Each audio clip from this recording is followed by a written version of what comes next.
അപ്പോൾ ചായയൊക്കെ കുടിച്ച സ്ഥിതിക്ക് നമ്മളിപ്പോൾ ആ ഒരു ബേക്കിൽ കാണുന്ന മരത്തിൻ്റെ അടുത്തേക്ക് പോകാം കേട്ടോ. അവിടെ ആകുമ്പോൾ കുറച്ച് വീഡിയോസും ഫോട്ടോസൊക്കെ എടുക്കാൻ പറ്റും. അപ്പോൾ വഴിയൊക്കെ ഉണ്ട് പോകാൻ. അവിടെ കുറച്ച് ദൂരെയായിട്ട് എന്തൊക്കെ കാണുന്നുണ്ട് കേട്ടോ, ബിൽഡിങ്ങൊക്കെ. പഴയ എന്തോ ബിൽഡിങ്ങാണ് തോന്നുന്നുണ്ട്. അപ്പോൾ ഇതാണ് നമ്മൾ വന്ന വഴി. ആ ഒരു ചായ കുടിച്ച കടയിൽ നിന്ന് കുറച്ചേ ഉള്ളൂ കേട്ടോ. അപ്പോൾ നമ്മൾ ആ ദൂരെ നിന്ന് കണ്ട വലിയ മരമാണ് കേട്ടത്. ഇതിൻ്റെ അടുത്ത് ചെന്നപ്പോൾ നിറച്ച് ഉറുമ്പും കൂട്ടാണ്.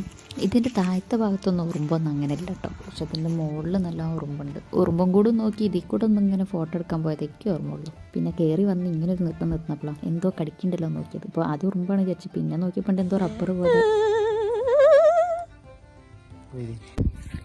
ഞാൻ നല്ല വ്യൂ കണ്ടിറങ്ങിയത്, പക്ഷെ എന്താ അട്ട കടിച്ച കാലിൽ പെട്ടെന്ന് കണ്ടതുകൊണ്ട് അധികം അലമ്പില്ലാതെ ഷൂട്ട്.